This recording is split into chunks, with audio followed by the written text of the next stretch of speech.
ada PNSI.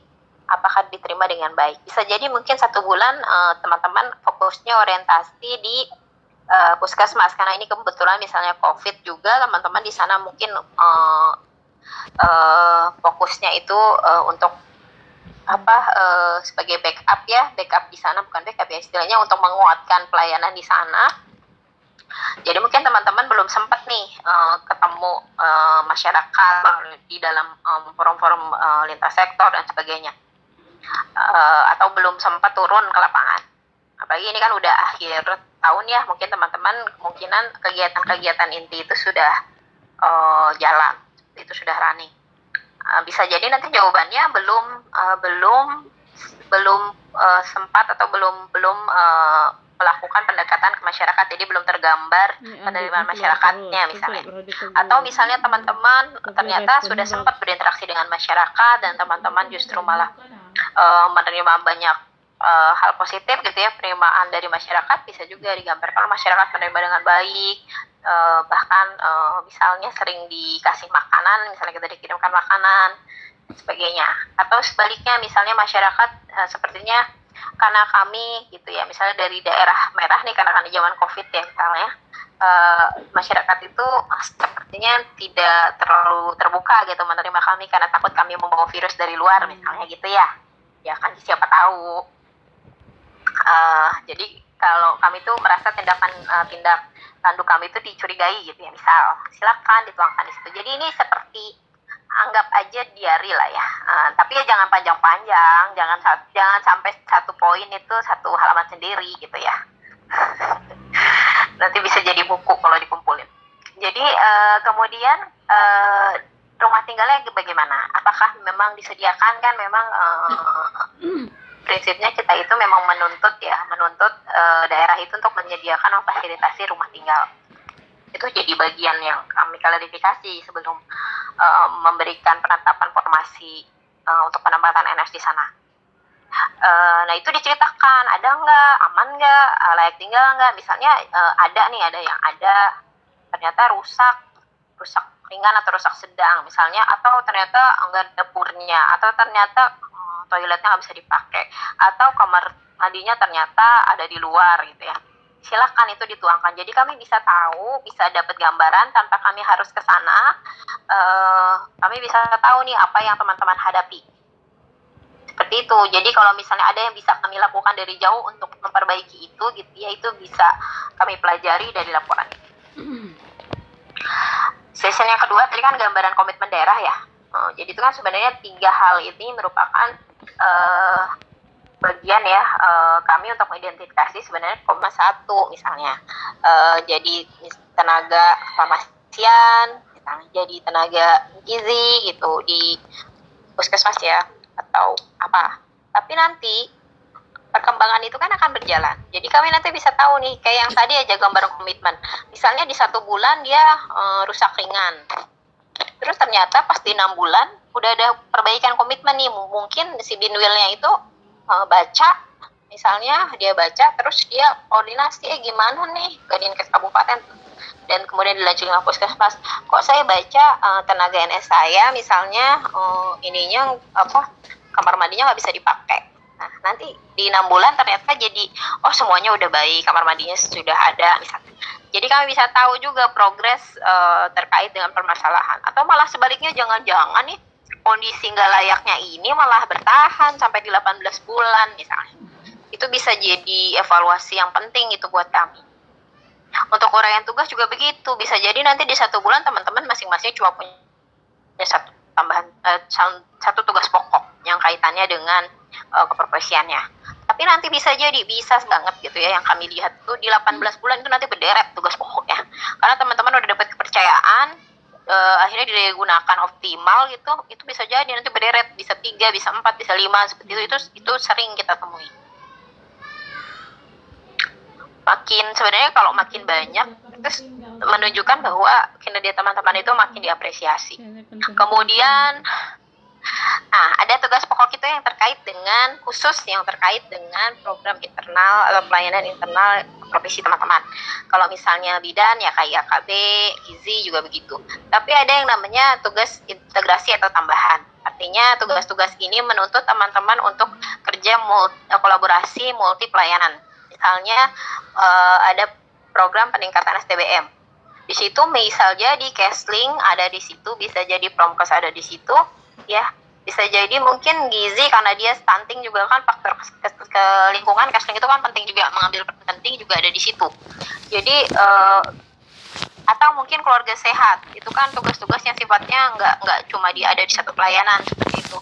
Misalnya intervensi keluarga sehat, sekarang kan memang kita ada di tahap intervensi idealnya ya, atau pendataan misalnya, kalau pendataannya belum 100%, itu juga harus digambarkan. Jadi nanti kita tuh di akhir kami bisa dapat gambaran tugas-tugas pokok teman-teman, baik yang tadi yang tugas pokok terkait dengan profesi maupun integrasinya. Jadi nanti kami bisa tahu bagaimana di 1 bulan, apakah tugasnya sudah terlaksana gitu ya, apakah belum. Karena banyak juga yang akhirnya jadi PJ AF tuh yang paling sering, keluarga sehat. PJ data itu ada teman-teman yang dijadiin PJ data karena selama ini belum pernah ada petugas data di sana yang khusus. Itu banyak yang seperti itu. Nah, yang ini yang penting, yang tadi kita sudah gambarkan, yang sudah ditekankan lebih dulu ya, tadi adalah proyek perubahan, proper. Nah, ini harus diuraikan kegiatannya. Jadi proper itu yang minimal ada 1, sesuai dengan tantangan yang diberikan, challenge yang diberikan oleh daerah, atau sumber daya yang ada gitu ya, atau juga kemampuan teman-teman. Kalau misalnya teman-teman misalnya mampu 3, silakan. Tapi yang menjadi poin penting dari kami adalah proyek perubahan ini ketika pelaporan itu diuraikan step-stepnya. Karena gini, misalnya ada misalnya yang Kesmas ditantang untuk CTPS, misalnya peningkatan CTPS, dia bikin edukasi CTPS misalnya, misalnya kampung percontohan CTPS, itu misalnya proyek perubahan yang ditantang. Itu jangan cuma ditulis di uraian kegiatan proyeknya, itu misalnya proyek kampung CTPS. Karena saya yakin di 1 bulan itu nggak bakalan itu terlaksana. Ya kecil kemungkinan itu terlaksana. Ya karena memang teman-teman kan butuh orientasi, butuh masa penjajakan gitu ya. Terus terkait dengan anggaran, pas nggak teman-teman datang ke sana ketika masa-masa penyerapan anggaran itu masih optimal. Kalau teman-teman sampai di akhir kan udah nggak bisa tuh masuk gitu ya. Nah, untuk itu dilakukanlah stepping. Teman-teman harus step. Apa sih yang harus dilakukan? Misalnya konsultasi dulu ke kepala puskesmas, konsultasi dulu ke program pengampunya ya, misal pemegang program promkesnya atau keslingnya gitu ya. Karena kan ketika kita ngomong promkes ya, itu kan intervensinya itu kan memang perilaku. Tapi programnya itu kan ada program lain. CTPS kan kaitannya sama kesehatan lingkungan. Dia juga mungkin harus konsultasi dengan Kesling gitu, karena kan mungkin Kesling yang banyak turun ke tempat-tempat yang dianggap masih harus di-upgrade nih TPS-nya. Konsultasi ke situ, terus bikin medianya, misalnya mau bikin edukasi, mau bikin woro-woro dulu sosialisasi, bikin medianya dong. Konsep edukasinya seperti apa, sosialisasinya gimana. Terus misalnya poin keempat, misalnya bukan sosialisasi, koordinasi lintas sektor, misalnya ke perangkat desanya, kalau misalnya levelnya desa gitu, perangkat desanya RT RW, konsolidasi. Udah dari situ misalnya baru jalan lah kegiatannya, intervensinya apa. Habis itu mungkin ada lomba, nah bikin lomba di level RT RW. Mungkin terus habis itu ada apa? Ada pemberian hadiah atau penyematan duta CTPS atau apa, terus nanti seterusnya sampai ada sosialisasi. Bisa jadi dalam 1 bulan itu teman-teman sudah melakukan 2 step, konsultasi ke kepala puskesmas atau konsultasi ke PJ program. Jadi kami tahu teman-teman itu berprogres, teman-teman itu do something lah untuk merealisasikan proyek perubahan. Kalau teman-teman hanya menggambarkan proyeknya 1 tok, pasti di 1 bulan itu kemungkinan nggak bakal tercapai. Jangan-jangan di 6 bulan juga nggak bakal tercapai. Jadi kesannya tuh kayak teman-teman jadi nggak jalan di tempat lah program perubahannya, proyek perubahannya. Makanya saya bilang semakin detail itu akan semakin menggambarkan sudah sampai di tahapan mana teman-teman. Jadi kami bisa tahu progres dari perkembangan proyek perubahan teman-teman di 1 bulan, 6 bulan, dan seterusnya. Semoga sampai sini jelas ya. Kemudian gambaran manajemen puskesmas dengan NSI ini teman-teman nanti silahkan menggali. Mungkin ini kan kayak Sekarang ini udah di akhir tahun, artinya ini kemungkinan sudah terlaksana harusnya idealnya. Jadi teman-teman nanya SMD itu udah dilakukan apa belum, dan kalau udah dilakukan itu per tanggal kapan, MMD juga kapan. Kalau misalnya punya dokumentasinya lebih bagus gitu ya, misalnya ternyata udah berapa kali gitu ya dalam misalnya mini loka karya gitu ya, itu berapa kali dalam tahun ini sudah dilakukan. Musrenbang baik di tingkat desa, kecamatan, kemudian bagaimana keterlibatan dalam perencanaannya. Mungkin di sini pernah ada NS, terus teman-teman dapat informasi, oh tim NS yang kemarin itu ikutan tuh dalam perencanaan, diajak musrenbang, terus diajak untuk sinkronisasi rukun, misalnya gitu. Kalau misalnya baru teman-teman adalah NS awal yang ada di sana, ya teman-teman cerita, berarti karena datangnya di bulan November, Oktober, ya teman-teman belum dilibatkan, misalnya begitu. Kemudian di P2-nya, teman-teman udah pasti udah dapat ya terkait P1 P2 ini manajemen puskesmas. Teman-teman juga menceritakan tadi seperti tadi lokulan, lokulitas sektor itu diceritakan. Apakah ada penyusunan jadwal, apakah RPK tahunan sudah disusun. Jadi kan memang ada semacam siklus perencanaan ya. Nah, teman-teman mungkin udah disampaikan juga itu bisa ditanya-tanya di sana. Sudah dilakukan atau belum. Begitu juga dengan pemantauan dan penggaliannya. Ya, mungkin saya agak cepat karena udah. Kemudian sistem informasi puskesmasnya itu juga yang dicari, SPM seperti apa gitu sudah dilakukan atau belum, feedback pelaporannya. Ini PISPK pelatihan udah dilakukan atau belum, nilainya seperti apa gitu ya. Silakan nanti teman-teman pelajari sendiri. Mohon maaf karena waktunya terbatas, jadi kita tidak bisa mengulas satu persatu. Tapi kalau misalnya ada pertanyaan, nanti teman-teman bisa hubungi saya. Ini juga gambaran dukungan pembiayaan, kemudian pembinaannya seperti apa dari Dinas Kabupaten. Mungkin akreditasi puskesmas juga kita potret. Hambatannya, jadi teman-teman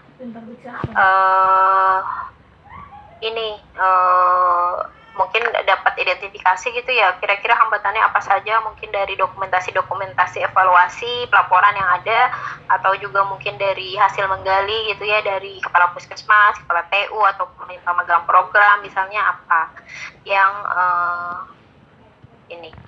yang perlu untuk ditindaklanjuti gitu ya, ini dipandang sebagai hambatan kritis. Nah, nanti selesai di matriks itu nanti ada tulisannya siapa yang melakukan, tanda tangan, terus ada mengetahui kepala puskesmas. Yang terakhir adalah format laporan akhir. Sama aja sebenarnya, mirip sama laporan awal, cuma dia ada beberapa penguatan di bab-bab tertentu. Oh, beda ya. Untuk NSI ini dia sifatnya profesi banget. Jadi teman-teman itu kayak bikin kayak resume apa yang teman-teman lakukan selama 2 tahun. Seperti ini. Nanti ini fotonya bisa disematkan yang paling ganteng dan yang paling cantik gitu ya, yang paling rupawan. Kemudian gambaran umum puskesmasnya seperti apa. Perilaku masyarakat yang perlu diubah. Ini berarti yang belum berhasil sepenuhnya teman-teman selesaikan gitu ya. Tadi kan di awal ada juga perilaku masyarakat yang perlu diubah. Nah, mungkin kita akan lihat nih masalah-masalah yang diidentifikasi di awal itu bisa jadi udah nggak ada di sini karena teman-teman udah berhasil melakukan intervensi. Bisa jadi masih ada, bisa jadi justru ada yang baru gitu, yang baru muncul. Kan kemarin 1 bulan aja tuh identifikasinya, jadi mungkin penggaliannya juga ya pemotretannya belum banyak lah, belum luas. Bisa jadi muncul nih di tengah-tengah teman-teman menemukan perilaku baru yang unik gitu, yang nyatanya itu sebenarnya tidak sejalan gitu dengan prinsip pembangunan kesehatan.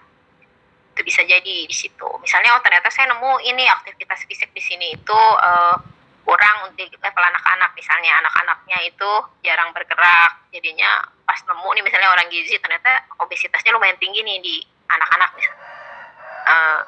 Terus ketemu ternyata anak-anaknya itu banyak nonton TV di dalam rumah, main apa gitu ya, main HP atau apa, kalau di sana ada jaringan telepon atau sinyal internet. Silakan teman-teman, atau misalnya merokok misalnya tinggi karena mereka itu banyak kerja di ladang. Waktu saya pernah juga kasus gitu di Sumbar kampung. Jadi dia itu kebun karet ya. Mereka itu merokok itu jadi satu kebutuhan karena ketika mereka di ladang dipercaya asap rokok itu bisa mengusir nyamuk gitu. Bisa jadi begitu. Nah ini juga penyakit terbanyak, kematian tertinggi, pelaksanaan SPK sudah dilakukan atau belum? Ini kan yang tadi umum. Yang individu, teman-teman itu menjelaskan per periode. Jadi tahun penugasan 1 yang tadi sebenarnya dari matriks itu teman-teman tinggal pindahin, dideskripsikan secara lebih komplit gitu, lebih detail. Tahun penugasan 1 itu uraian tugasnya apa aja yang dikasih kepala puskesmas, kira-kira deskripsi tugasnya itu apa aja, itu teman-teman ceritakan. Di tahun 2 seperti apa penugasannya, kemudian target dan capaian kinerjanya yang kaitannya dengan profesi dan tanggung jawab teman-teman terkait dengan jabatan.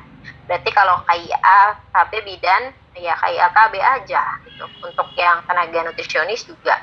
Untuk yang dokter berarti yang kaitannya dengan pelayanan poli gitu ya, kesehatan di poli. Kemudian dokter gigi yang di poli gigi gitu, kaitannya kesehatan gigi dan mulut gitu. Kemudian, nah, before dan after penempatan berdasarkan jenis nakes. Jadi dijelaskan sebelum penempatan NSI kondisinya gimana. Nah, misalnya apa ya, farmasi itu ternyata manajemen stoknya dulu belum ada, jadi nggak jelas tuh keluar masuk barang. Perencanaannya misalnya perencanaan stoknya juga cenderung nggak ada ya, karena ngelihatnya itu pokoknya 10% aja deh dari tahun kemarin gitu ya, nyarinya nggak. Atau ternyata pemantauan lemari vaksin misalnya belum, nggak ada itu lembar pemantauannya. Kan kalau vaksin itu dia itu ya manajemen cold chain itu kan riskan, itu harusnya sensitif gitu, harus dipantau minimal 2 kali atau 1 kali dalam sehari. Terus ada pemantauan suhu. Terus misalnya apalagi ada obat keras yang harusnya di lemari kaca khusus dengan kunci gitu ya, itu nggak ada, atau pivonya nggak jalan. Terus setelah penempatan NS ini farmasinya itu punya banyak pembenahan. Jadi lemarinya itu yang tadinya berantakan sama dia dirapihin gitu ya. Terus dia bikin manajemen stok, bahkan dia bikin misalnya Excel atau Visual Basic yang jadi aplikasi yang khusus gitu ya untuk manajemen stok. Terus misalnya lemari vaksinnya jadi sekarang ada lembar cek gitu ya yang bisa diterdokumentasi bikinnya pemantauan suhunya seperti apa gitu ya. Atau apalagi misalnya piponya misalnya jalan, atau misalnya dia bikin bahkan yang sifatnya UKM ya, misalnya dia bikin penyuluhan edukasi mengenai cerdas cermat ya, obat ya, gema cermat lah itu ya, penggunaan obat rasional gitu ya. Itu silakan aja ditulis. Kalau perlu ada dokumentasi sebelum teman-teman di sana lemari obatnya seberantakan apa, setelah teman-teman di sana jadi bagus. Semakin tergambar gitu ya realitanya antara sebelum dan sesudah, itu sebenarnya semakin bagus untuk kami. Jadi nanti jangan salah, laporan teman-teman ini sering kami pakai loh. Kalau misalnya kami butuh paparan, kami butuh penyampaian progres terkait program ini, memang kami nggak izin dulu ya teman-teman. Nah, jadi laporan teman-teman itu jangan takut gitu, jangan ini pasti cuma disimpan di Intel nggak diapa-apain. Sebenarnya kami sering menggunakan laporan-laporan ini sebagai bahan untuk advokasi, untuk sosialisasi terkait dengan program NS. Kemudian hambatan dan solusinya seperti apa? Jadi poin masalah yang menjadi hambatan utama, masalahnya dan alternatif solusi. Ini adalah contohnya. Jadi apoteker dia melihat ini adalah masalahnya apa saja, tidak ada obat esensial dan emergensi. Jadi 42% nggak ada tuh dari list obat esensial dan emergensi itu, malah nggak ada stoknya. Terus nggak ada tenaga farmasinya tentu di sana. Kemudian obat rasionalnya itu penggunaannya itu masih belum ya, terutama untuk kasus-kasus tertentu gitu ya. Nah nanti apa alternatif solusinya? Ini bagus, nanti bisa dipelajari. Jadi sebenarnya sekecil apapun itu peluang untuk melakukan inovasi itu pasti ada. Belum pulang. Mungkin tidak harus kegiatan besar gitu ya, dari hal-hal yang kecil, yang sepele, dari sekedar dokumentasi, pencatatan gitu, alur, bikin protokol, itu sebenarnya bisa. Apalagi teman-teman sekarang ada di masa pandemi yang artinya punya banyak hal yang belum diatur gitu ya, yang belum diimplementasikan di level puskesmas, apalagi kalau misalnya di puskes di TPK, yang mungkin teman-teman punya akses untuk tahu regulasi yang terbaru, punya update tentang apa aturan-aturan yang harusnya dilakukan. Nah, itu teman-teman bisa bantulah teman-teman di daerah, tenaga puskesmas di sana untuk memahami hal itu. Apalagi terkait pandemi, kalian harus sensitif terhadap ini, karena bisa jadi mungkin pengetahuan yang teman-teman dapat saat ini itu belum tentu nyampe dengan ini ya, cukup bisa.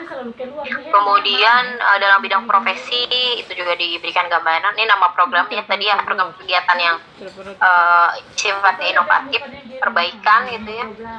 Nah, ini teman-teman ceritakan secara lengkap dengan dokumentasi.